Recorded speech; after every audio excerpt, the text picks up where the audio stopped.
But there's something weird about lots of young women wanting to be young men and lots of young men wanting to be women. I don't feel as though it's a great step forward myself. Thoughts? Well, I say in the introduction to my new book, my new collection, my particular transgender rebellion came at a time when there wasn't these ideas in the air, that the moment you are dissatisfied with the limitations of your present gender definition, that there is this enormous mechanism waiting to alter your body, to halt puberty, to slow your puberty down. People, all very well-meaning and very sympathetic, are there to provide surgical intervention and potential, permanent changes in your body with which there's no going back. Okay? I mean, for me, a sex change operation opens one door but closes many others. Right? So I personally believe that anyone who collaborates in an intrusion into a developing child's body and mind is guilty of child abuse, a crime against humanity, okay? Because that child is not prepared to make such a decision, okay?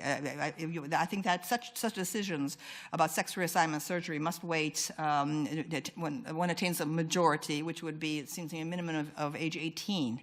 I'm very concerned with this because I think that it's become a fashion, okay, that the transgender definition has become a kind of convenient label for young people who may simply feel alienated, okay, culturally for many other reasons, okay. So that in the 1950s they might have become a beatnik, in the 1960s they might have become a hippie and taken mind-expanding drugs, okay. And so today you're encouraged to think that it's an alienation is because you are not totally identifying with your particular inherited gender definition. So I'm very concerned about this. I think that a lot of it, I think that the collaboration of the bureaucratic machinery with it has to do with the assault on masculinity, okay? Okay, so you see, gender doesn't really exist. It's not really polarity. I mean, everything's all about expanding women's rights, but also terminating men, okay, and defining men out of existence.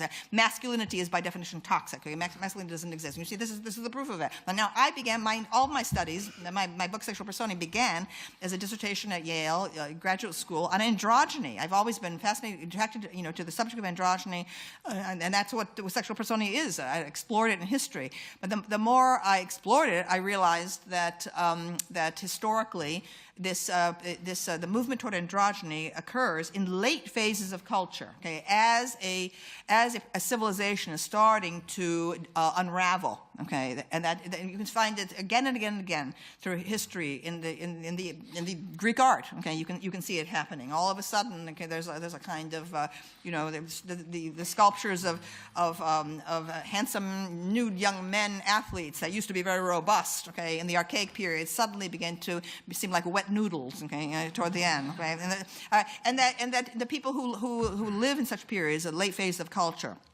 whether it's the Hellenistic era, whether it's the Roman Empire, whether it's the Mauve decade of Oscar Wilde in the 1890s, whether it's Weimar Germany, people who live at such times, okay, feel that they're very sophisticated, they're very cosmopolitan, okay, homosexuality, heterosexuality, so what, anything goes, and so on, all right, and so, but from the perspective of historical distance, okay, you can see that it's a culture that no longer believes in itself, okay, and then what you invariably get are people who are convinced of the power of heroic masculinity, okay, on the edges, whether they're the Vandals and the Huns, okay, or whether they're the barbarians of ISIS, okay, you see them, starting to mass on the outsides of the culture, and that's what we have right now. That there is a tremendous and rather terrifying disconnect between the infatuation with the transgender movement in our own culture and what's going on out there, okay, all right? And so I mean, that's So I'm concerned. I feel it's ominous. Okay, I question whether the transgender choice is indeed genuine in every single case. But what concerns me is when well-meaning adults, believe that they're helping people by making it easier some permanent change in the body from which there is no going back. For example, Brown University, one of the elite Ivy League schools in the United States, put sex reassignment surgery on its student insurance program. Okay, so that it becomes they can get a sex change in college. And I thought, oh my Lord, okay, I feel that's evil. Okay, because what it does to young people today facing an uncertain job market. Okay, what it says, people who are questioning their gender while they're at Brown University suddenly feel, well, it's like economically a better judgment for me to move now on this rather than to wait till I don't have a job and living in my parents' basement. Okay. So actually, the adult community trying to be understanding, okay, is, I think, involved in possibly making a permanent change in someone's life that could have tragic consequences.